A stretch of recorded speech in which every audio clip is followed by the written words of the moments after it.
Buenas tardes. El día de hoy iniciamos una nueva serie que hemos titulado Edificando en Amor. Hoy voy a tocar el primer tema que he titulado El amor, la más grande de las virtudes cristianas. Y vamos a tomar un texto base que es Primera de Juan, capítulo 4, versículo 7. Primera de Juan 4, 7. El amor, la más grande de las virtudes cristianas. Voy a leer, usted me sigue ahí, 1 Juan 4, 7. Dice así: amados, amémonos unos a otros, porque el amor es de Dios. Todo aquel que ama es nacido de Dios y conoce a Dios. El que no ama no ha conocido a Dios, porque Dios es amor. Bueno, parece que algunos todavía están buscando el texto. Ya lo leí, ahí luego vuelven a escuchar, o lo vamos a leer de nuevo más adelante. Fíjense, hermanos, que la lengua griega es una de las lenguas más ricas que existen, porque entre otras virtudes, el griego puede expresar los diversos matices de significados que tienen los conceptos o las palabras. Nuestro lenguaje, que es el español, tiene limitantes, igual que el inglés y la gran mayoría de los demás idiomas, en cuanto a explicar más profundamente los vocablos. Por ejemplo, en español, nosotros decimos la palabra el sustantivo amor y el verbo amar, pero es el mismo. Por ejemplo, yo digo, yo amo a mi perro, al Chicharito, yo amo a mi perro, pero la misma palabra la uso, yo amo a mi esposa, es la misma, pero el contexto nos indica que es diferente tipo de amor, ¿no? Al Chicharito, a mi esposa, yo puedo decir, amo a mi congregación, pues es otro tipo de amor. Y el griego no, el griego tiene esa virtud. El amor es la más grande de las virtudes de la fe cristiana. Y el griego precisamente menciona por lo menos 4 palabras que se traducen amor, pero que al explicar y al adentrarnos un poco más en cada una de esas 4 palabras, vamos a encontrar un significado mucho más profundo. En primer lugar tenemos la palabra eros. Esa es la primera palabra griega, eros. Es un sustantivo. El verbo es eran. Ahora, eros, de esa palabra se deriva el término erótico. Ahora, eros, los griegos lo usaban principalmente para referirse al amor entre 2 personas, pero es el amor de las emociones, es el amor de tipo sexual, es el amor que incluye el amor sexual legítimo, que está bajo los parámetros de Dios, que es bajo el matrimonio, pero también incluye el uso de la sexualidad de manera ilegítima, es decir, toda perversión sexual y toda actividad sexual fuera del matrimonio está catalogado como ilegítimo delante de Dios. Y eros es el que describe este tipo de amor. Los griegos lo distinguían de esta manera. Ellos decían, a ver, un hermano no se enamora de su hermana. Eso sería amor eros pervertido, ¿sí? Sino que se enamora de otra mujer. Decían también que un padre no se enamora de su hija. Eso ellos lo llamaban incesto, que es una relación pervertida, sino que se enamora de otra mujer o de una mujer. Decían los griegos, porque el temor de Dios y las leyes de la tierra son suficientes para impedir esta clase de amor pervertido, erótico, ¿sí? Es pues el amor eros, todo lo relacionado con el amor sexual y con todo lo que tiene que ver con el erotismo. Los griegos consideraban este tipo de amor como el lado vulgar del amor. ¿Por qué? Porque tenía que ver con la pasión, y las pasiones, cuando se desbordan, se comete todo tipo de relaciones sexuales ilícitas.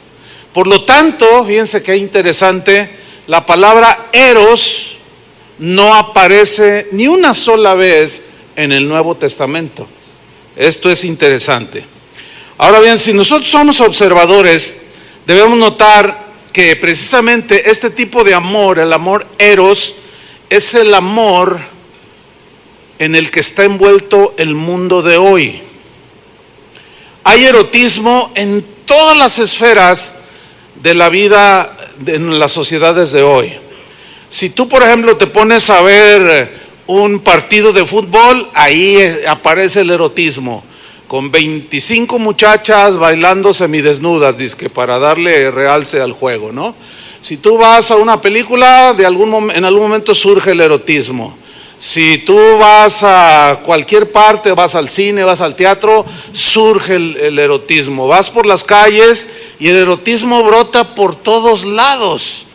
Vas a ver algo más decente, entre comillas, y vas a ver una película de Walt Disney y sale una patita bien sensual. O sea, todo está plagado de erotismo. Y ese pero con nada tiene que ver con el amor que la Biblia dice que nosotros debemos amar. En segundo lugar, tenemos la palabra storge, que se traduce amor, es un sustantivo. El verbo es stergein. Bueno, este es el amor, el verbo, el storge, es el amor que tiene que ver especialmente con los afectos familiares. Es el amor que tiene un padre a un hijo a un padre, entre los hermanos, los tíos. Este es el amor storge. Esta clase de amor también habla o tiene que ver con lo que un pueblo o una nación siente o ama. Decimos a México, por ejemplo, nosotros los mexicanos. ¿Amamos a México, sí o no? Y decimos, como México no hay dos. ¡Qué bueno! No, imagínense qué terrible sería que hubiera otro igual a México. Pero aún así lo amamos, ¿no? ¿Sí o no?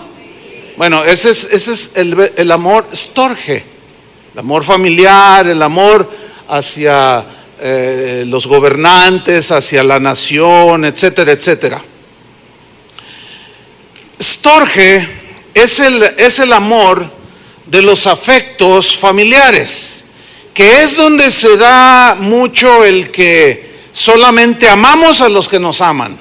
O sea, yo amo a mi papá porque él me ama, amo a mi mamá porque ella me ama, etcétera, etcétera. A ese amor, storge, es el que se refirió Jesús cuando dijo, fíjense, él dijo, el que ama a padre o madre más que a mí, no es digno de mí. O sea, ahí Jesús está hablando, el que ama a padre o madre más que a mí. O sea, hay un afecto familiar, pero el Señor está diciendo, no, a mí no me puedes amar como amas a tu papá, a tu mamá, o a tus hermanos o a tus hijos. El amor que tú tienes que tenerme a mí sobrepasa el amor que tú tienes por tu familia. Y cuando los discípulos escuchaban esto se sorprendían porque decían, pero ¿cómo? ¿Y qué clase de amor es ese? Los griegos decían, un niño ama y es amado por aquellos que lo engendraron. Pues esa es una condición y situación natural. Bueno, este tipo de amor, storge, no es el que el Señor enfatizó que nosotros debíamos de amarnos el uno al otro. No es este amor.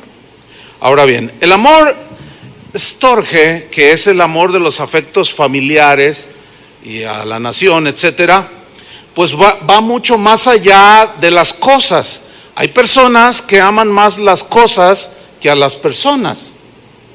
Por ejemplo, yo puedo decir, o alguien puede decir, yo amo mi casa. Está bien que ames tu casa, pero si tú amas más tu casa que a tu familia, algo anda mal. Es un amor totalmente distorsionado. Alguien puede decir, yo amo mi profesión.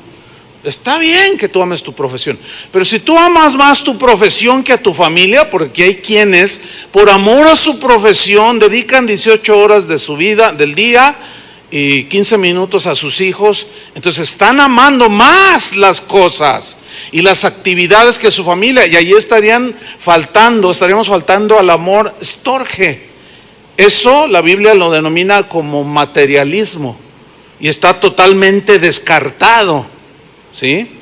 Ahora bien, encontramos en tercer lugar la tercera palabra, que es la palabra filía del griego, y su correspondiente verbo, que es filien. Y estas palabras, filía o filio, eran palabras griegas más comunes. Estas palabras, filía, de donde viene Filadelfia, que habla de fidelidad, de ahí se deriva la palabra filántropo, el que ayuda a sus semejantes, etcétera. Bueno, estas palabras describen en sí mismas un efecto, una calidez amorosa hacia los amigos, hacia tus más allegados. Esta palabra describe el aprecio que se puede tener, un aprecio genuino a tus amigos, a las personas que tú digamos son tus allegados más comunes. ¿Cuántos tienen amigos? Todos tenemos amigos. Hay que cuidar a los amigos. Y filía habla precisamente de ese amor cálido, respetuoso que tú tienes hacia tus amigos, ¿sí? Entonces, esas tres palabras, ninguna de ellas describe la clase de amor que Dios quiere, por el cual nosotros debemos amar. No. Ahora, esta palabra filía es el amor que en un momento dado Jesús tuvo con Lázaro. Por ejemplo, si van a Juan capítulo 11, versículo 1, eso es propio de la naturaleza humana. Fíjate, el amor eros, ahí lo vamos a explicar más adelante también, pues ahí está la atracción, ¿sí? Está el amor storge, el amor de la familia, el amor a las cosas, la nación, etcétera.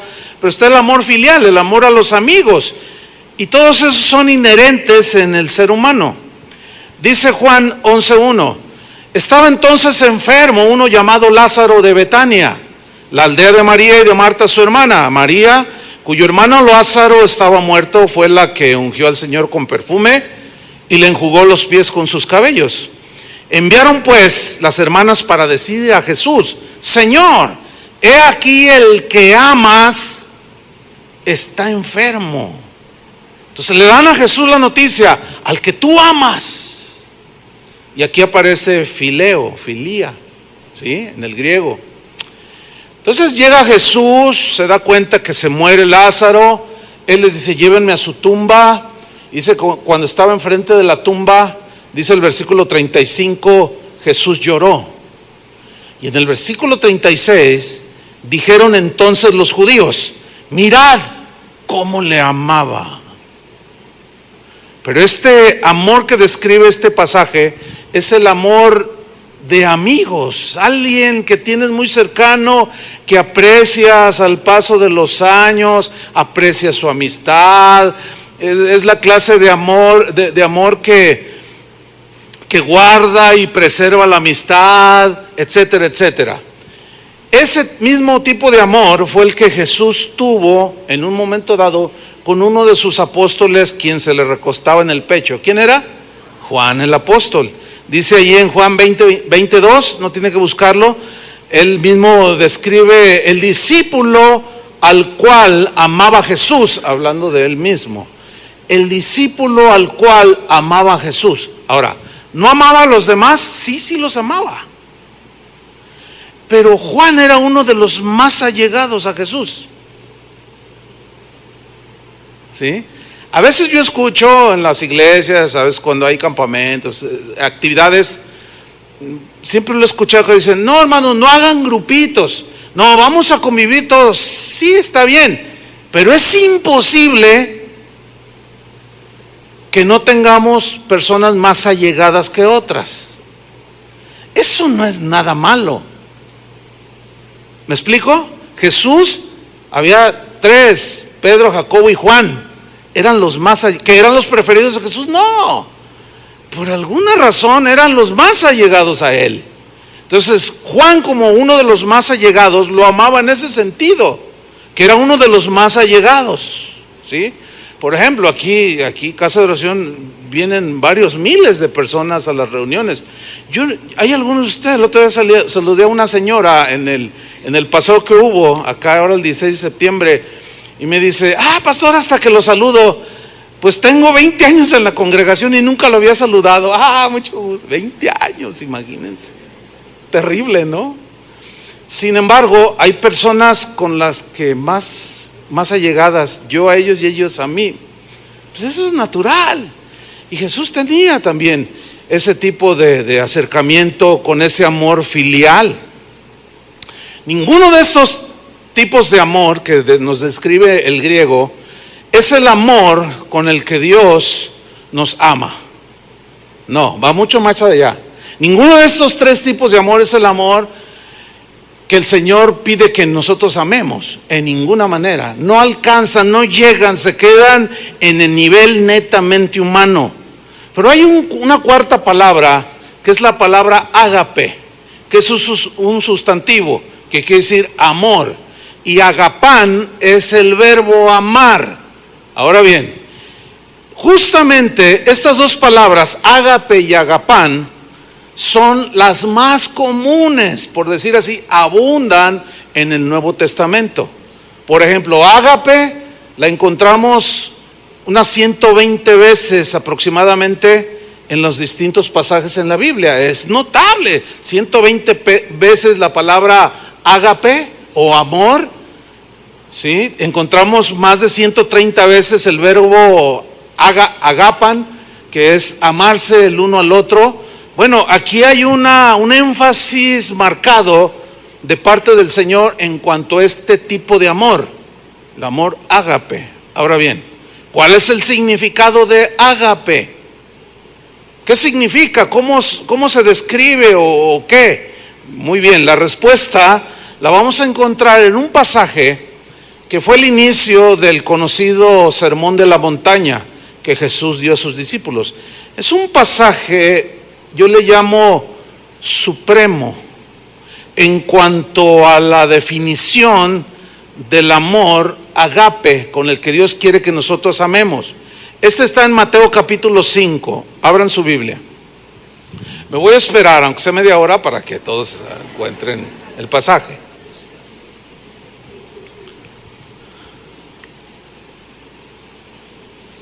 Mateo 5, versículo 43. Cuando lo tengan, digan ya. Ya, bueno, fueron poquitos, me voy a esperar otra media hora. Dice Mateo 5, 43. Está con sus discípulos. ¿Cuántos son discípulos de Jesús?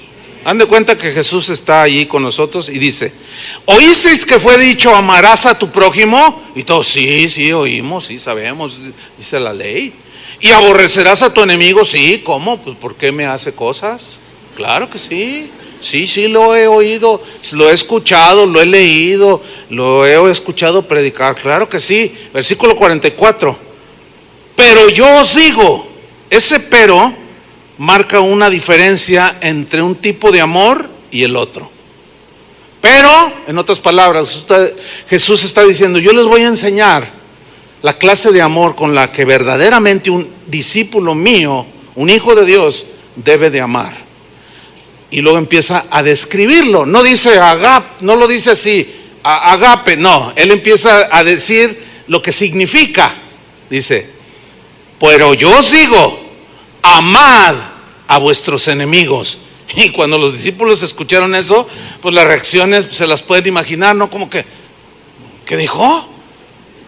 Que amemos a nuestros enemigos. ¿Pero qué clase de amor es ese? ¿Cómo a mis enemigos? Sí, amad a vuestros enemigos, bendecid a los que os maldicen, haced bien a los que os aborrecen y orad por los que os ultrajan y os persiguen.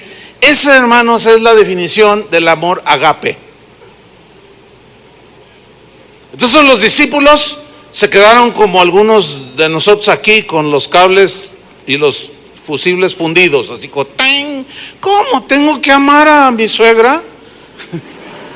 Tengo que amar al vecino, tengo que perdonar a aquel que me ofendió, tengo que bendecir al que publicó algo ahí en su Facebook que yo soy no sé qué, tengo que amarlo. La respuesta es sí, si eres hijo de Dios. Sigue diciendo, versículo 45, hagan todo esto, dice, para que seáis hijos de vuestro Padre que está en los cielos, que hace salir su sol sobre malos y buenos. ¿Ven su imparcialidad? Están incluidos todos. Que hace llover sobre justos e injustos. Porque si amáis a los que os aman, ¿qué recompensa tendréis? O como dice otra versión, ¿cuál es el mérito allí? Si amas a los que te aman, ¿no hacen también lo mismo los publicanos? Ahora, ¿quién era un publicano? Un publicano eran judíos que se asociaban con Roma en el cobro de los impuestos. Y Roma les cedía cierta autoridad a estos cuantos publicanos, pero ellos abusaban de esa autoridad. Y la gente no los quería, porque si tú tenías un negocio, ellos llegaban los impuestos. Pero podemos llegar a un arreglo. Hagan de cuenta que estamos en México, para que me entiendan, ¿no? ¿Sí? Entonces, ellos se abalanzaban con todo, abusaban en el cobro de impuestos y en los sobornos y en todo ese tipo de cosas. Entonces eran mal vistos, los tenían como de los peores pecadores. Entonces quiero que noten lo que está diciendo Jesús. Si tú amas solamente a los que te aman, o sea, a tus amigos, a tu papá, a tu mamá, a tus familiares, dice, ¿cuál es el mérito? También eso hacen los peores pecadores. No hay ningún mérito allí. ¿Saben que podemos tener aquí por un lado a un narcotraficante que manda a matar 500 personas con toda hazaña, pero a la vez amar a su esposa y amar a sus hijos? ¿Los hay? Dice, bueno, esto lo hace cualquiera. Lo dice en el versículo 47. Y si saludáis a vuestros hermanos solamente, aquí hermanos, fíjense, ustedes se ponen, son observadores. En el primero, si amáis a los que los aman, es el amor storge. O sea, yo amo a mi papá, a mi mamá, a los que me aman. Pues ¿cuál es el mérito? Dice, eso ya está allí. Si ustedes solo saludan a los hermanos, o sea, a los más allegados, ese es el amor filía. Dice, pues, ¿qué hacéis de más? O sea, no es ningún mérito, no es ninguna proeza, no, eso es natural. Dice, ¿no hacen también así los gentiles? Los gentiles aquí son los paganos. O sea, un pagano que adora ídolos, que, en fin, eso es un pagano. Lo puedes tener de vecino y ser una persona bien amable. Buenos días, vecino. Buenos días, vecina. Que tenga un buen día. Y tú dices, híjole, pues este señor es bien amable. Ahora fíjate, dice, si tú saludas solamente a tus amigos, a los que te caen bien, dice, lo mismo hacen los paganos. ¿Cuál es el mérito? Bueno, hay tantas distorsiones del amor storge y del amor filial que hay quienes ni siquiera saludan a nadie, ni siquiera por elemental educación. Yo entiendo que ahorita la educación cívica está por los suelos, ¿no? Pero hoy más que nunca es notabilísimo eso. Yo cuando estuve en la secundaria me enseñaron, se acordarán, aquella clase de civismo, y nos enseñaban modales de educación y muchas cosas de respeto, y hoy ya brilla por su ausencia todo eso. La Biblia dice que en los últimos tiempos se caracterizará por gente sin afecto natural. O sea que ya ni siquiera lo mínimo del ser humano que Dios puso allí. Sin embargo, el eros sigue vigente con una multiplicidad espantosa. Se ha perdido el amor entre la familia, el respeto entre los padres, los hijos, entre los amigos. Hoy por cualquier tontería se pierde un amigo. Eso no es lo que la Biblia enseña.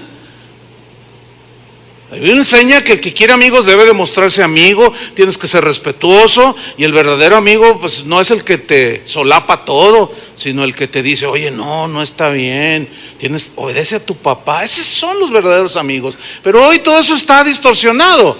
Por consiguiente, ese tipo de amor no es del que el Señor está hablando. Eso lo hacen los paganos, eso lo hacen los gentiles, eso lo hace todo el mundo. ¿Cuál es el mérito allí? Ninguno, dice en el versículo 48.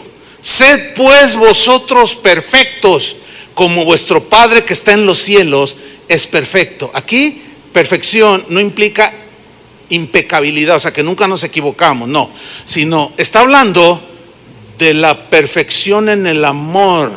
Pongan mucha atención. De la perfección en el nivel de amor que Dios quiere que amemos. Porque el amor de Dios es perfecto, ¿no es cierto?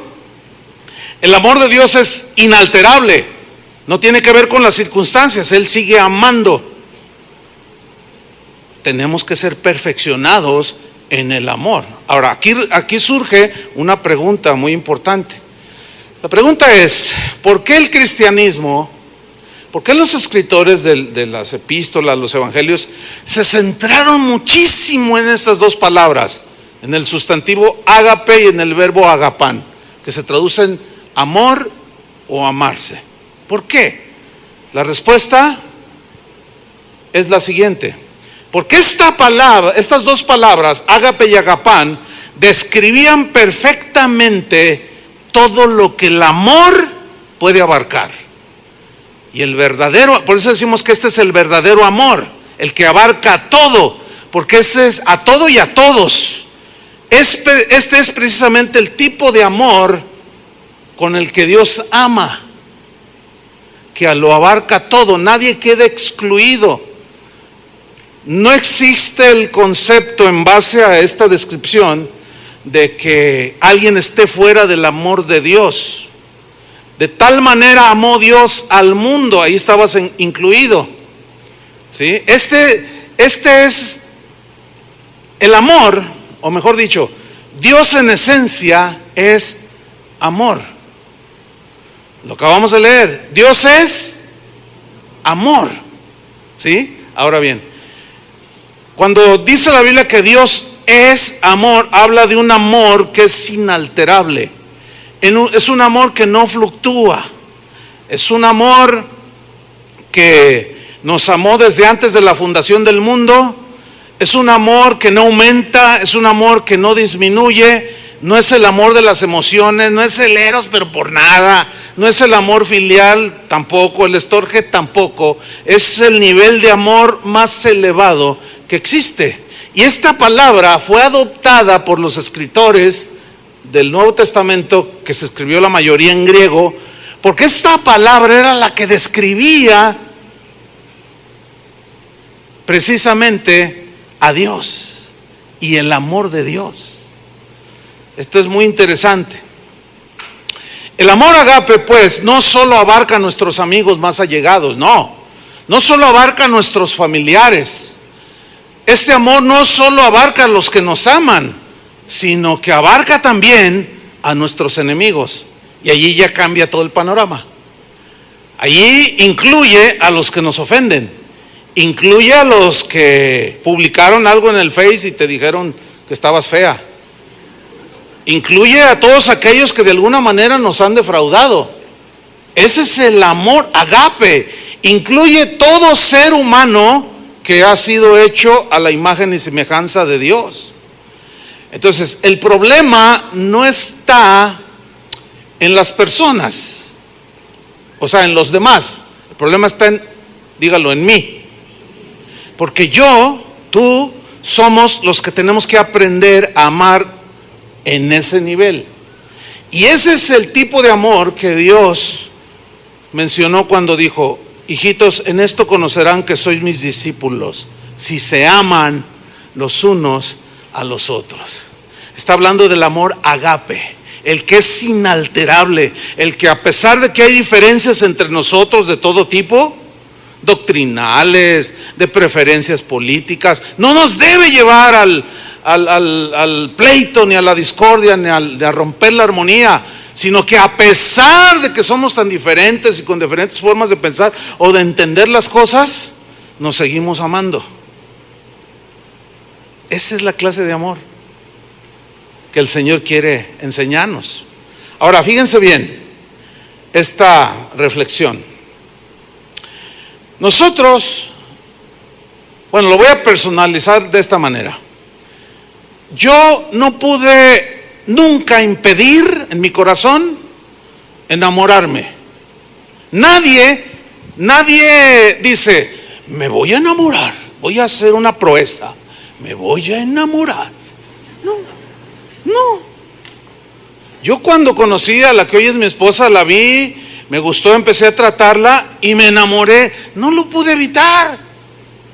No fue ningún acto heroico. Eso es algo natural que Dios puso para formar familias. Entonces no hay ningún mérito en enamorarse, ¿sí? Ese es el amor eros, podemos describirlo así. Tampoco podemos impedir amar a nuestros parientes. ¿Cómo dejar de amar a nuestros hijos? ¿Cómo dejar de amar a nuestros padres? No podemos impedir el dejar de amar o amar a nuestros parientes. ¿Por qué? Porque la sangre que corre en nuestras venas nos lo exige. Inclusive hay casos donde una persona se da cuenta que, por ejemplo, le pregunta a su mamá: mamá, ¿por qué mi papá nos abandonó cuando yo tenía 5 años? No lo sé, hijo, pues se fue con otra mujer. Yo quisiera buscarlo, dice. Pero él nos abandonó, dice la mamá. Y él no merece nada. Y dice: pues no le hace, pero sigue siendo mi papá. Y yo lo amo. Bueno, ¿de dónde salió eso? Eso es algo inherente, intrínseco en el ser humano. Forma parte de nosotros. No lo podemos impedir. ¿Cuántas veces nuestros hijos se portan mal y los seguimos amando? ¿Verdad, hijo? ¿Cuántas veces? Y a veces ya me enfadaste y te quitas el sombrero y te bailas el jarabe tapatío de enojado, y luego ya al rato lo empiezas a arreglar y dices: bueno, pero está bien, hijo, échale ganas para la otra. O sea, lo sigues amando, igual al papá, a la mamá. Este es el amor estorge, pero no hay ningún acto heroico ni así como para que, ay, wow, mira, qué tremendo, ama a su hijo. Eso es lo más natural. Ama a su padre, es lo más natural. Tampoco podemos evitar que de manera filial o con amor fraternal, como lo traduce en la Escritura, podamos ayudar a alguien que está en necesidad. Eso es algo que está allí, Por ejemplo, voy en una calle y de pronto miro en la esquina que una ancianita de 555 años está pasando ahí en la calle y se tropieza y se cae. Bueno, yo no voy a investigar, a ver, ¿será bruja? ¿Será divorciada? ¿Qué clase de mujer será? Para entonces ayudarla o no. No. ¿Quién hace eso? Absolutamente nadie. ¿Por qué? Porque forma parte del ser humano, eso que Dios puso allí. Eso lo puso allí para que nosotros pudiéramos, en el orden del amor, amarnos en todos esos niveles. Entonces, por afecto natural, por amor fraterno hacia un ser humano, ¿qué me importa si le va a las Chivas o le va a la América? ¿Qué me importa? Yo corro y la levanto, ¿sí o no? Cualquiera hace eso. Cuando ves a alguien que no necesariamente sea un familiar, un vecino a lo mejor, o alguien que pasa, que lo ves realmente en la desgracia, ¿y a poco no se apiada tu corazón?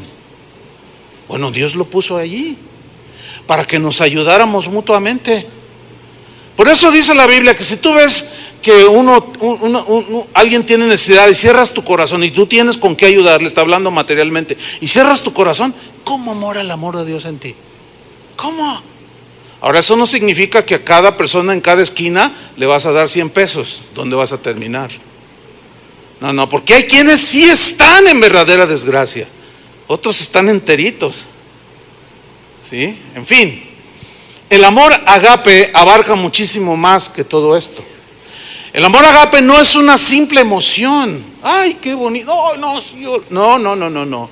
Agape no es un instinto, o no es algo parecido a un instinto humano como los demás que acabo de describir, que algunos por instinto natural amamos a mis hijos, al esposo, al que está en desgracia, a la persona humana, qué sé yo. No, agape, escuchen, es una decisión que tomamos en nuestro corazón para amar a Dios sobre todas las cosas y a nuestro prójimo. El amor agape tiene una relación muy estrecha con la voluntad. ¿Por qué? Porque al no formar parte de nosotros, entonces nosotros decidimos amar o no amar con amor agape. Es decir, que agape es una decisión. Amar con amor agape es una decisión que tomamos. Es una conquista de tu voluntad que le ordena tu corazón, ¿sí? Es una fuerza poderosa que conquista tus pensamientos para decir, así como decía el salmista, alma mía, alaba al Señor. Como para decirle tú, alma mía, ora por el que te ofendió. Es una conquista de la voluntad, es una decisión de la voluntad, ¿sí? Yo les he comentado un episodio que viví hace una buena cantidad de años, pero no se los puse en contexto. Ahora viene el caso ponerles en contexto, algo que yo les he enseñado en alguna ocasión, ahorita la van a identificar. En una ocasión estaba en una conferencia para pastores, única y exclusivamente. El pastor que estaba dando una conferencia es amigo mío. Y él dijo, pastores, les voy a hablar de corazón a corazón. Tengo más de 35 años pastoreando. Sé lo que es el ministerio. Dice, sé que nosotros como pastores somos las personas más atacadas, más calumniadas. Decía él, por ejemplo, yo he pasado 35 años de mi vida. Tengo 65, dijo. Tengo 35 años de mi vida orando por los hermanos. Tengo 35 años de mi vida aconsejándolos. Tengo 35 años de mi vida en los cuales en ocasiones a las 3 de la mañana el Señor me despierta para orar por algunos, me pone su rostro aquí y oro por ellos, intercedo por ellos.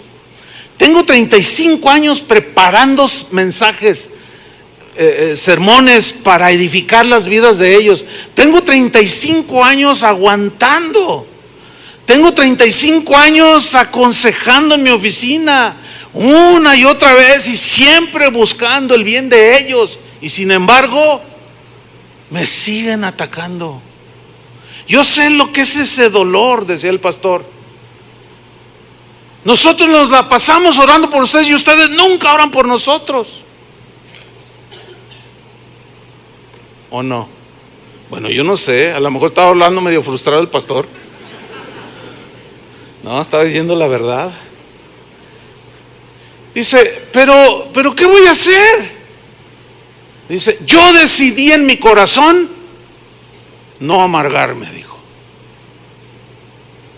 Y cuando dijo él esa frase, a mí me golpeó, como decimos, ¿no? Por decir una expresión, a mí me pegó, o sea, me noqueó, me fundió los fusibles.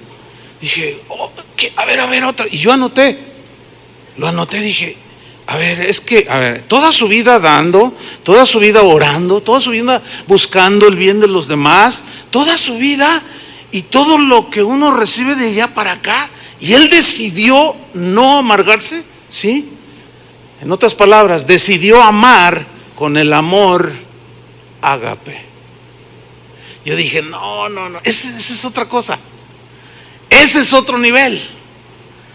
A veces, bueno, es el nivel que Dios quiere que nosotros lleguemos a amar, pero no solo el pastor. Hay gente que dice, no, pastor, yo no estoy de acuerdo con esto, no me gusta esto. Ay, me dan ganas de irme. A mí también me dan ganas de irme a veces. ¿A ti te dan ganas de irte, Tony, a veces? Sí, él sinceramente dice, sí. ¿A ti, Chuy, te dan ganas de ir? Vamos a volar todo este ovejerío. Están ganas de largarse de aquí. Pero ¿por qué no lo haces, Tony? ¿Por qué nunca lo hiciste? ¿Por qué nunca lo hiciste, Chuy? ¿Saben por qué? Porque no lo he hecho. ¿Por qué no lo hizo este pastor? Aunque déjenme decirles, hay una estadística que más de 500 pastores en los Estados Unidos, que es donde hacen estadísticas, aquí hasta baches tenemos, es una estadística en Estados Unidos, pero aproximadamente 500 pastores dejan el ministerio. Eso es trágico. Ahora, cuando los entrevistan, ¿por qué? Ellos dicen, es que no puedo soportar todas las calumnias que dicen en contra de mi esposa. Es insoportable, no puedo. Bueno, allí hay preguntas que se les pueden hacer más a los pastores. Pero hay una hermana doctora, no sé si está por allí, Irma, ella es odontóloga. Y ella una vez me comentaba que asistió a un simposio de su profesión.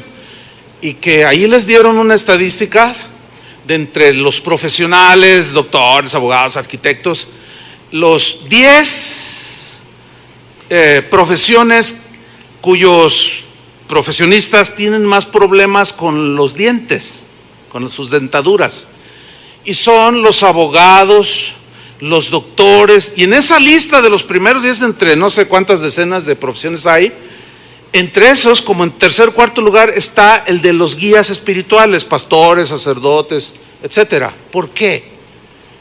Dice ella que cuando escuchó eso, porque ella es la que me atiende a mí, y una vez me dice, oye, pastor, fue cuando me contó, dice, te voy a decir algo, dice, tienes muy buena tu dentadura. Y me empieza a contar, dice, ¿cómo le haces para no quebrártela toda? Porque hay una tensión, es una presión, y te dañas tú mismo. Le digo, bueno, mira, no sé, creo que es por la gracia de Dios, pero también porque he aprendido a tomar una decisión. Eso es. Ahora, tú tomas la decisión de obedecer para amar como Dios ama, pero también tomas la decisión de no obedecer como Dios te dice que debes de amar.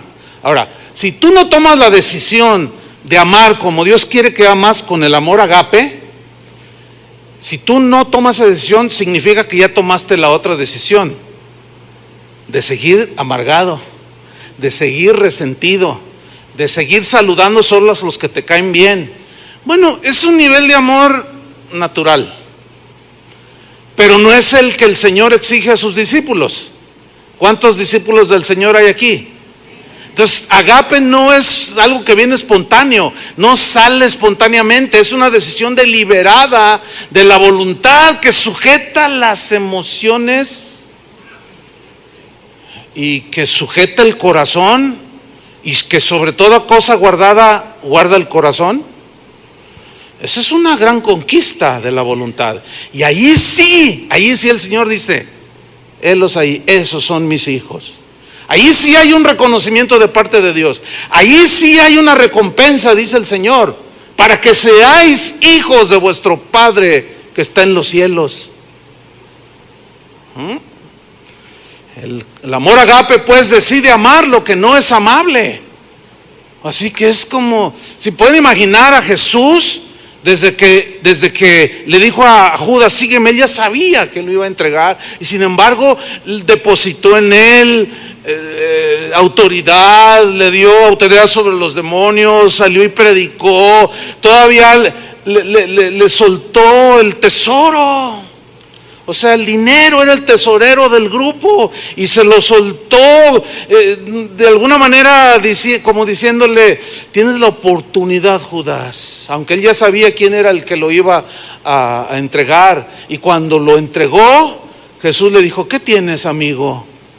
Todavía hasta el último le dice, amigo. Jesús habló de esto, dice, ya no los llamaré siervos, sino amigos. Fíjate cómo ya empieza él a explicarnos para que entendamos cómo el amor va creciendo. Ya no los llamaré siervos, porque el siervo, el sirviente, no sabe lo que hace su señor, pero los llamaré amigos. Así como Abraham fue amigo de Dios. Y allí ya empieza a crecer la relación, ¿sí? De amigo de Dios, porque hacía lo que él decía, pero luego entran en el amor agape. ¿Están entendiendo? Después el amor agape, el amor que ama lo que no es amable, es agape, es el que decide amar a los que no nos caen bien, a los que no nos gustan, a los que nos han ofendido, a los que nos han de alguna manera dicho algo que ofende el corazón. Y es agape quien decide amar y perdonar. Los demás no tienen esa fuerza. Es como Jesús en la cruz, cuando estaba ahí agonizando, que dijo, Padre, perdónalos. ¿Por qué? Porque no saben lo que hacen. Sin duda que gente que nos ha ofendido lo ha hecho porque no sabía lo que hacía. Gente que habla a veces no sabe lo que dice. Hay otros que sí, con premeditación, alevosía y ventaja, con todas las agravantes lo hacen, pero aún así Jesús dijo, Padre, perdónalos. Ese es el nivel máximo de amor, ¿sí? Por eso el cristianismo se centró en esta palabra, agape, porque describe de una manera completa el amor, la clase de amor de Dios y el amor que Él quiere con el que nosotros amemos. Por eso es que Cristo exige a los cristianos, a nosotros los cristianos, tener una actitud benevolente, buena, de paciencia con los demás, sin importar el parentesco o la preferencia, no, porque así ama el Señor. Hay una pregunta que me surgió a mí y encontré la respuesta. ¿Por qué Jesús centró su mensaje de Mateo 5, vuélvanlo a abrir allí, voy a leerlo otra vez, enfatizando otros puntos? ¿Por qué Jesús centró su mensaje del Sermón del Monte? Lo inició centrándolo en amar a los enemigos. ¿Por qué Jesús estaba tan interesado que nosotros amáramos? No con amoreros, ni con amor estorge, ni con amor filial, no. Él iba más allá, fue más allá. ¿Por qué centró Jesús su mensaje en amar a los enemigos? La respuesta es para que seamos hijos de nuestro Padre que está en el cielo. Él quiere que seamos hijos de Él. Voy a leer de nuevo, dice, ¿oísteis que fue dicho amarás a tu prójimo y aborrecerás a tu enemigo? Sí, Señor, lo oímos. Pero yo os digo, amad a vuestros enemigos, bendecid a los que os maldicen, haced bien a los que os aborrecen y orad por los que os ultrajan y os persiguen. Este es el propósito, o esta es la evidencia, para que seáis hijos de vuestro Padre que está en los cielos, que hace salir el sol sobre malos y buenos, y que hace llover sobre justos e injustos. Porque si amáis a los que os aman, ¿qué recompensa tendréis? ¿No hacen también lo mismo los publicanos? Y si saludáis a vuestros hermanos solamente, ¿qué hacéis de más? ¿No hacen también los gentiles así? Sed pues vosotros perfectos como vuestro Padre que está en los cielos es perfecto. Es decir, hermanos, Dios ama a todo ser humano. Él procura siempre su bien, independientemente de cómo se comporte el ser humano. Es como si Dios dijera algo parecido a esto: sin importarme lo que un hombre sea o haga contra mí, nunca procuraré su mal, nunca. Jamás buscaré otra cosa sino hacerle bien al hombre. Porque el amor agape es benevolencia ilimitada. El amor agape es bondad, bondad que arrasa con todo y con todos, así como un tsunami, arrasa con todo y con todos, pero en este caso arrasa en benevolencia, en paciencia, en perdón, en beneficios, en bendición, nosotros decimos. Por lo tanto, el amor cristiano pues no es una emoción pasajera, no, es una deliberada norma de conducta que cada discípulo asume y decide llevar a cabo en su vida. O sea, yo decidí no amargarme, yo decido, por la gracia de Dios, amar con amor agape. Como decía hace un momento, este es un mandamiento que los cristianos obedecemos o desobedecemos. Los que quieren obedecer, como en mi caso, yo decidí, por la gracia de Dios, pero lo haré con convicción, o lo hago por convicción. El que decida amar como Dios ama, lo va a hacer por convicción, no por emoción. Ay, se siente re bonito. Dígame, qué bonito se siente. Se siente bonito cuando llega tu amigo y te dice: no, sabes que tú eres mi amigazo. Yo la verdad no he tenido otro amigo como tú. El otro día estaba escuchando un CD de Armando Alducin. Algunos de ustedes lo han escuchado. Entonces él dice: fíjense que acabo de estar con mi amigo, y lo dijo con tanto aprecio, yo me sentí re bien. De verdad, se siente bien bonito. Dice: Chuy es mi amigo, tantos años, dice, hemos estado juntos en las buenas y en las malas, nada nos ha dividido. Dice, y yo le tengo un aprecio, y acabamos de estar juntos predicando. Cuando yo oí eso, que yo me sentí bien, sentí bonito. Pues sí, pero cuando alguien te dice: miren lo que están hablando de usted, o mire, ahí le va lo que alguien pegó en su Facebook y te lo manda. No me mande basura, tomo ni la veo, por dos razones: una, porque se siente feo, y otra porque pues ¿para qué? No tiene caso. Ahora, fíjese bien, el amor agape es el amor al prójimo, pero a pesar de sus deficiencias. Porque esa es la manera en que Dios nos amó a nosotros, ¿no? A pesar de que éramos pecadores, que Cristo murió por nosotros. Ahora bien, hay algo muy importante aquí. El amor al prójimo, o amar a los demás, a pesar de cómo son o hacen contra ti, pues es un fruto de la obra del Espíritu Santo en el corazón del cristiano. Pero debo decir, subrayar algo. Dije cristiano. ¿Cuántos son cristianos aquí? ¿Qué convicción tan más débil? ¿Cuántos cristianos hay aquí? Bueno, entonces esto es para nosotros. Ahora, dije cristiano, pero dije cristiano, ¿por qué? Porque el amor agape es imposible que lo viva una persona no cristiana.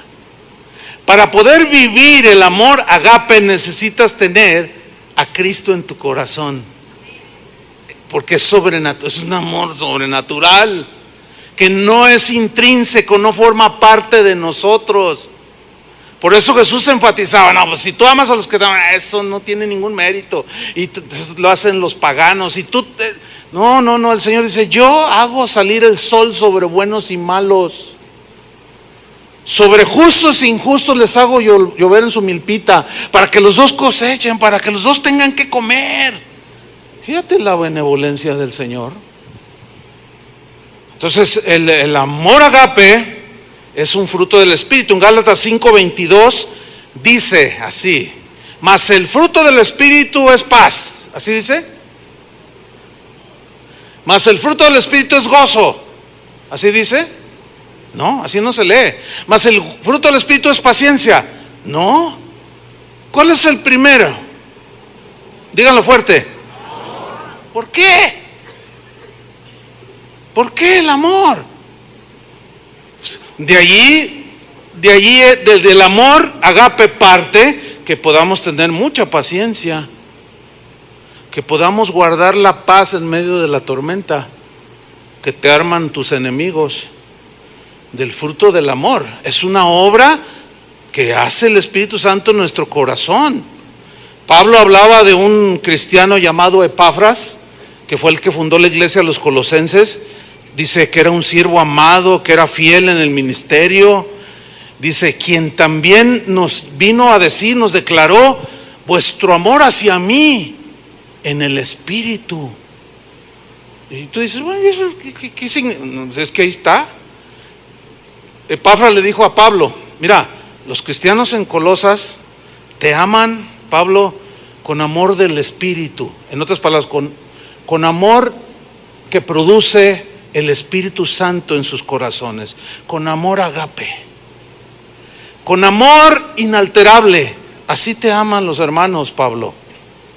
Otros no lo amaban así, otros lo abandonaban, otros lo criticaban, otros lo acusaron de abusivo, en fin.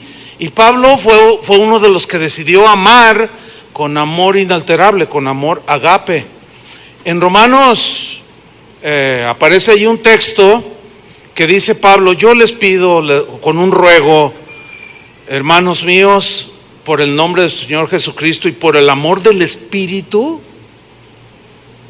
que me ayudéis orando por mí a Dios. Fíjate, les pido por el amor del Espíritu. ¿Qué significa? Significa por el amor que produce el Espíritu en tu corazón, que es un amor que yo necesito que me amen así, porque estoy siendo perseguido, estoy en la cárcel, me han azotado, estoy naufragando, me han descalificado muchos, pero yo quiero que ustedes me sigan amando a pesar de lo que se dice, porque ustedes me conocen. En otras palabras, ¿no? Que me sigan amando con el amor del Espíritu, que es el amor agape, y él fue correspondido. Por eso es que primera de Juan 4:8, que leímos al principio, al inicio del mensaje, dice, el que no ama no ha conocido a Dios. El que no ama, ¿con qué tipo de amor? Eros, no hombre, ese ni aparece. Estorge, de familiar, no, tampoco. Filial, tampoco. ¿Cuál tipo de amor? Con el amor agape. El que no ama, aquí aparece agapán en el griego, no ha conocido a Dios, porque Dios es agape. Dios es amor. A estas alturas ya más o menos tienen una idea de lo que es el amor agape, ¿no es cierto? Entonces, es solo por el Espíritu Santo en una persona que ésta podrá demostrar esta clase de amor sin límites. Solo por el Espíritu. Solo por el Espíritu Santo es que podemos dejar de odiar. Solo por la obra sobrenatural en el corazón, en nuestro corazón, por el Espíritu Santo es que podemos dejar a un lado la venganza, podemos dejar la amargura, podemos dejar el odio, podemos dejar todo aquello que Dios rechaza. Una persona, sin duda, con un buen sentido de entendimiento intelectual, puede entender este concepto de manera racional y decir, ay, oye, qué bien está eso de amarse los unos a los otros. Ay, yo quiero paz. Todo el mundo habla de paz. Hay mucha gente idealista. Si nos amáramos los unos a los otros, podríamos que cesen las guerras, podemos hacer esto, podemos hacer lo otro, en un idealismo. Pero como no tienen a Cristo en su corazón, por eso es que aunque lo entiendan acá, no lo pueden vivir. No lo pueden vivir. ¿Por qué? Porque es una obra sobrenatural. Es una capacidad que Dios nos da para amar en ese nivel. Por eso dice que el que no ama no ha conocido a Dios, o sea, no ama en ese nivel, no ha conocido a Dios, porque Dios es amor. Los que son más o menos de mi época recordarán a uno de los Beatles o de los Beatles llamado John Lennon, que era un idealista. Bueno, así lo cataloga, ¿no? Él hizo una canción que se llama Imagina, y luego decía más o menos: imagina que no hay guerras, imagina que no hay esto, imagina que no hay lo otro, imagina que todo el mundo fuera como una hermandad, qué bonito, y todo se acabaría las guerras. Y hubo un momento en que él dijo que era más famoso que Jesucristo, y su idealismo lo llevó a que uno de sus fanáticos, seguidores, le metiera unos balazos. Y el mundo quiere paz, y el mundo quiere vivir en hermandad, pero ¿puede? Hoy está más lejos la paz. Cada día está más lejos la paz. ¿Por qué? Porque el problema está en el corazón del ser humano. Ahora bien, Dios ama a todos sin distinción. ¿Cuántos dicen amén?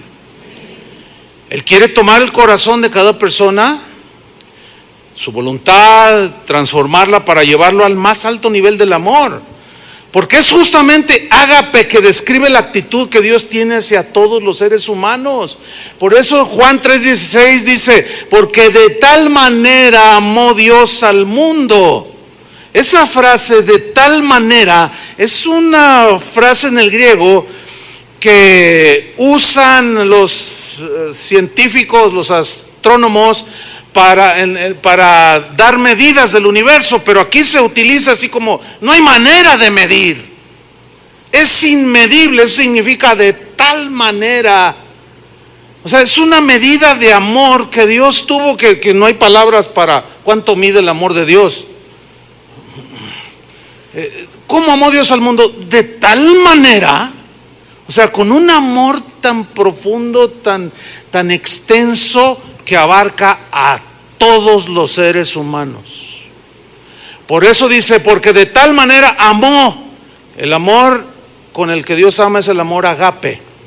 Por eso dice que Dios es amor, y que nos vio que a pesar de que estábamos en condiciones terribles, como dice Romanos 5:8, que Dios mostró su amor para con nosotros en que, siendo aún, o a pesar de haber sido pecadores, ¿en qué sentido? Pecamos contra Dios, lo ofendemos constantemente, nos portamos mal en contra de Él, lo vituperamos, lo blasfemamos, y a pesar de eso, nos amó con amor inalterable. Por eso Pablo, el apóstol, le escribió en una de sus cartas, dijo lo siguiente: si alguno tuviera queja contra otro, de la manera que Cristo os perdonó, así hacedlo vosotros. Ok, bueno, suena bien bonito, pero vamos a reflexionarlo. A ver, ¿tienes queja contra otro? Sí. ¿Qué debo hacer? De la manera que Cristo perdonó, así tú perdónalo. ¿Y de qué manera Dios me amó? ¿O de qué manera Dios nos amó? Ok. ¿Cómo era tu vida sin Cristo? Hundida en el pecado. Pregunta: ¿merecías el perdón? Dilo. No. Sin embargo, te lo otorgó. Eso se llama gracia. Digan todos gracia. Que es un regalo que no merecemos. Ay, Señor, yo hice esto y lo otro, estoy tan avergonzado, estoy tan apenado, cometí tales pecados tan aborrecibles. Oh, Señor, me siento tan mal, perdóname. Y te dio su gracia, y por gracia somos salvos por medio de la fe. Creíste. Bueno, ¿te mereces el perdón? No. Pregunta: ¿se merece el perdón aquel con el cual tú tienes queja? Es que usted no sabe lo que me hizo. No me interesa saber, ni vengas a contármelo. No es asunto mío, es asunto entre tú y Dios y el otro. Pero ¿cómo le debo hacer? Es que usted no sabe lo que me hizo, pastor. Me hirió tan profundamente el corazón, me abandonó, me traicionó, lo que tú quieras. Bueno, ¿tienes quejas? Sí, de la manera que Cristo te perdonó. ¿Cómo te perdonó? Por gracia. ¿Te lo merecías el perdón? No. ¿Se merece el perdón el otro? No. Pero lo vas a perdonar por gracia.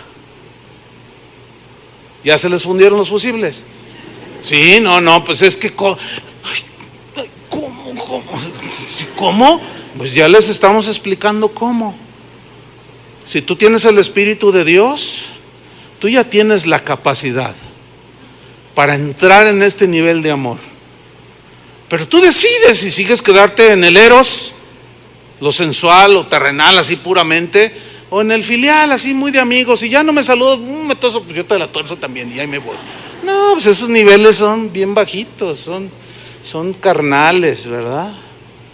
O decides brincar al otro nivel del amor, que es el amor de Dios. Entonces aquí vemos claramente el amor de Dios por todos los seres humanos, el amor de Dios por todos los pecadores. Escuchen esto, el amor de Dios por todos los seres humanos que somos pecadores va perfectamente de acuerdo con la definición del amor agape, porque lo describe de manera magistral, diría yo. Si no fuera el amor de Dios por los pecadores imparcial, o sea, que no amara a todos, solo unos cuantos y no a todos, entonces el concepto de que Dios es amor sería una contradicción. No concuerda con el hecho de que el amor agape ama a todos a pesar de cómo son o cómo reaccionan, ¿sí? De lo que son.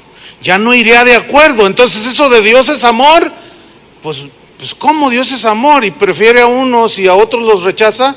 Ese concepto no está en la Biblia, estará por ahí en las opiniones de los hombres, pero en Dios, en el ser de Dios, es obvio que no. ¿Por qué? Porque si Él se preocupa de cosas tan mínimas como que les salga el sol para todos, pues digo, la misma lógica nos lleva a que también asumir que Dios también está preocupado por la salvación de todos los seres humanos. ¿Por qué si Dios, sin hacer distinción entre justos e injustos, les hace llover? Porque la tierra produce, y a todos, gente cristiana y no cristiana, tienen un trabajo para que por medio de él vivan. Esa es una benevolencia de Dios. Y si Dios se preocupó de algo tan pasajero y que les da a todos, ¿cómo no se va a preocupar en que todos sean salvos? La pregunta es, ¿todos son salvos? No. ¿Por qué?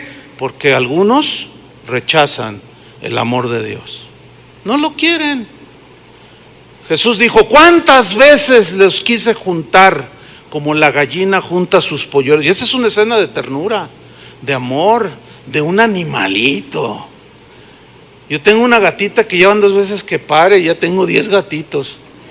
Pero están hermosísimos. La última camada fueron de 5, tan chiquitos. Por cierto, si alguno quiere un gatito, están preciosos. Ya en la mañana ya me dijeron, quiero 2, ya me quedan menos. Es que son muchos, tengo 11. Pero la mamá, la gatita, cuando parió la primera camada y la segunda, pues ya, la primera sí me sorprendió, ya la segunda dije, ay, mira un animalito, estamos en tiempo de lluvias. Bueno, los agarra uno por uno a los 5, no hace distinción, un gato, por favor. Los agarra y los lleva al sol, y se va sobre otro, y lo agarra, y llegan los gatitos de aquí,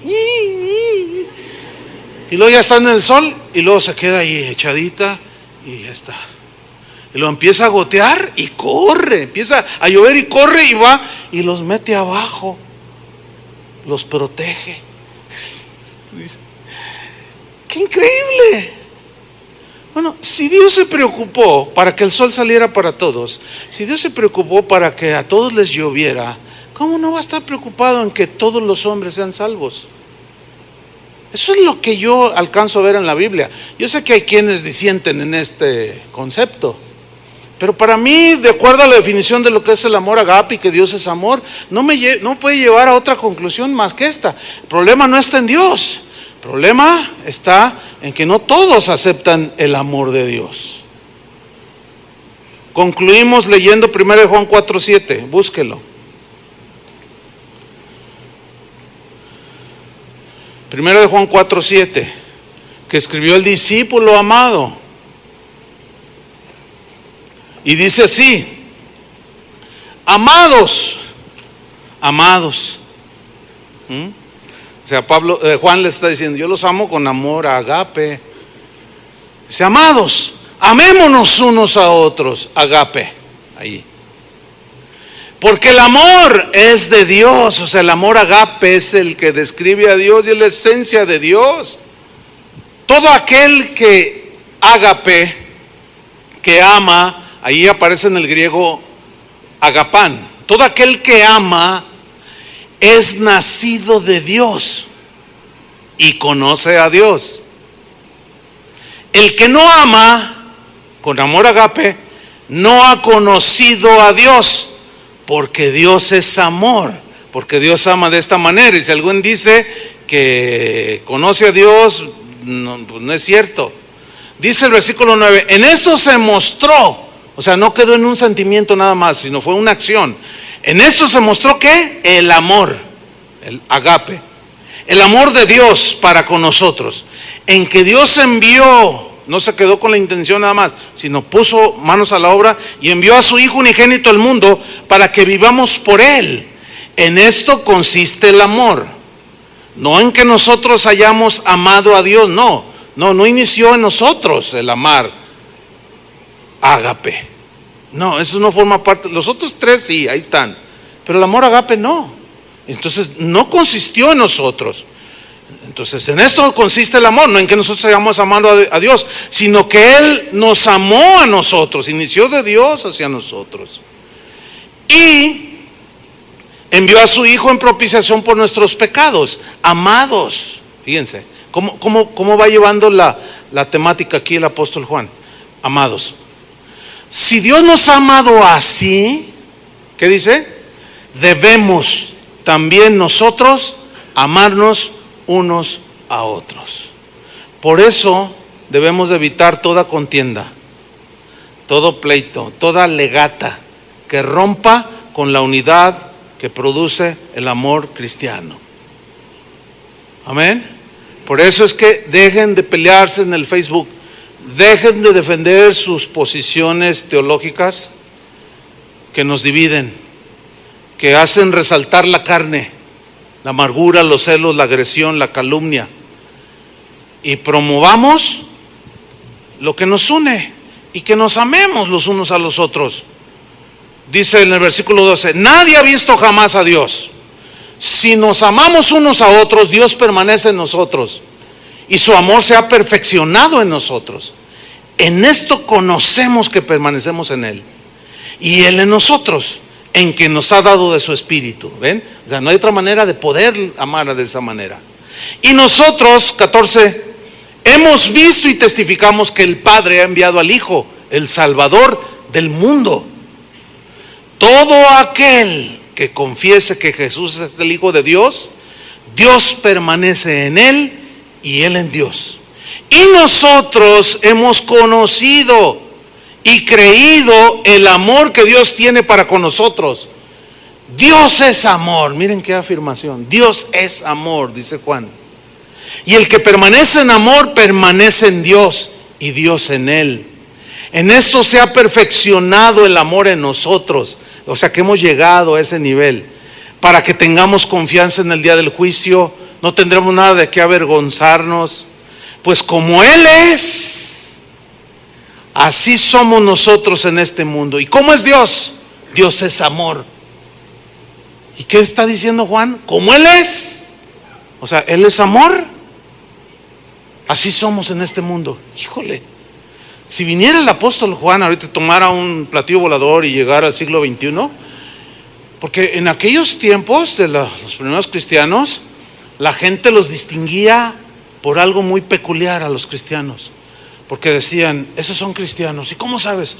Y la gente decía, ved cómo se aman. Esos son cristianos.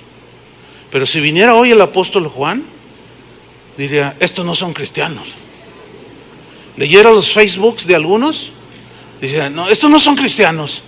¿Cómo? ¿De qué están hablando? ¿Ustedes son cristianos? Y todos diríamos, sí, apóstol Juan. Y Él nos desengañaría. Nos diría: mentirosos, ustedes no son hijos de Dios. No lo son. ¿Por qué, Juan? Y nos lo explica aquí, terminando el pasaje. Dice en el versículo 18, después de decir que así como Él es, así somos en este mundo. En el amor no hay temor, sino que el perfecto amor echa fuera el temor, porque el temor lleva en sí castigo, de donde el que teme no ha sido perfeccionado en el amor. O sea, no ha llegado a amar en ese nivel. Nosotros le amamos a Él porque Él nos amó primero. Y aquí viene el desengaño del apóstol Juan. Si alguno dice: yo amo a Dios. Ahora yo les pregunto, o si estuviera aquí el apóstol Juan les preguntara: ¿aman a Dios? ¿Qué le dirían? A ver, más fuerte para convencerlo al apóstol Juan. ¿Qué le dirían? ¿Aman a Dios? Sí. Oh, entonces él nos contestaría: si alguno dice: yo amo a Dios, y aborrece a su hermano, es mentiroso. Entonces, ¿qué? ¿Ustedes son cristianos? No, discúlpenme. No, ¿quién les dijo que ustedes eran cristianos? Porque yo veo sus Facebook. Yo compré mi iPad, el más nuevo. Entonces empezó ahí a ver, vamos a ver cómo se tratan los cristianos del siglo XXI. Y empezó a leer. Y dice: no, discúlpenme, perdón, ustedes no son cristianos. Dicen que son cristianos, pero no lo son. Ahora, sin duda que entre nosotros hay muchos nacidos de Dios, pero que estamos aprendiendo. ¿Cómo? Esto nos ayuda a aprender, para dejar ya toda contienda y todo pleito y toda división, cosas de la carne, ¿entienden? Que no llevan a ningún lado, nada más exacerban los ánimos y el odio y el rencor. Pero cantamos bien bonito. Ese canto que Chuy García entonaba: no hay otro nombre dado a los hombres por el cual podemos salvos ser. ¿Qué verdad? No hay otro nombre. Hablando de moriste por mí a pesar de mis pecados. Cantamos bien bonito. Entonces Juan dice: si alguno dice: yo amo a Dios, y aborrece a su hermano, es mentiroso, dice. ¿Por qué? Porque el que no ama a su hermano a quien ha visto, ¿cómo puede amar a Dios a quien no ha visto? Y nosotros tenemos este mandamiento de Él: el que ama a Dios, ame también a su hermano. Aunque piense diferente respecto al rapto, aunque piense diferente respecto a algunos conceptos de la salvación, aunque piensen diferente respecto al atuendo de los cristianos, aunque pensemos diferente respecto a los instrumentos, esas cosas son las cosas secundarias. Pero el amor, a pesar de que te digan, que te ofendan, el amor agape abarca no solo tus seres queridos, sino a todos los demás seres humanos, sin distinción. Por eso es que el amor es pues es el distintivo del cristianismo. Por eso es que el amor es la más grande de las virtudes cristianas. Y es a ese nivel donde somos llamados a amar. ¿Qué les parece? Tomen su decisión. Yo ya la tomé. Oremos. Señor, agradecemos tu preciosa palabra. Tu palabra, Señor, que nos alumbra el camino, endereza nuestros pasos, nuestros caminos torcidos, nuestros pensamientos errados, nuestro corazón que divaga, que es tan sensible a las ofensas, a los vituperios de los demás, y que nos amargamos y que nos resentimos y que odiamos. Pero a nosotros, a tus hijos, se nos ha dado el más grande mandamiento: amarás al Señor tu Dios con todo tu corazón, con todas tus fuerzas, y a tu prójimo como a ti mismo. A tu prójimo con el mismo amor, agape, así como tú amaste sin distinción. Repartes tu amor, tu benevolencia terrenal a los hombres, aún sin tomar en cuenta que te ofendemos a cada rato y haces salir el sol sobre buenos y malos y haces llover sobre justos e injustos. Por eso es que tu salvación es totalmente a disposición de todo aquel que se acerque a ti con corazón arrepentido, Señor. No hay otra manera en la que podamos entrar a este nivel del amor. Los que ya estamos en tus caminos, Señor, perdónanos porque no sabemos amar. Estamos aprendiendo a amar. Estamos aprendiendo a orar por los enemigos. Estamos aprendiendo a bendecir a los que nos maldicen. Estamos aprendiendo a bendecir a los que nos calumnian. Estamos aprendiendo, Señor, enséñanos. Queremos que a través de esta serie, Edificando en Amor, seamos realmente edificados por tu Espíritu, Señor. Y que estas enseñanzas marquen un antes y después. Que a partir de esta serie nosotros demos un salto, Señor, hacia la verdadera clase de amor que tú quieres que tengamos. Y que podamos amarnos los unos a los otros a pesar de las diferencias, a pesar de que algunos ofendemos. Perdónanos, Señor, pero también bendícenos a todos con la bendición de poder amar a todos como tú los amas, Señor. En el nombre de Jesucristo te damos las gracias, Señor. Amén.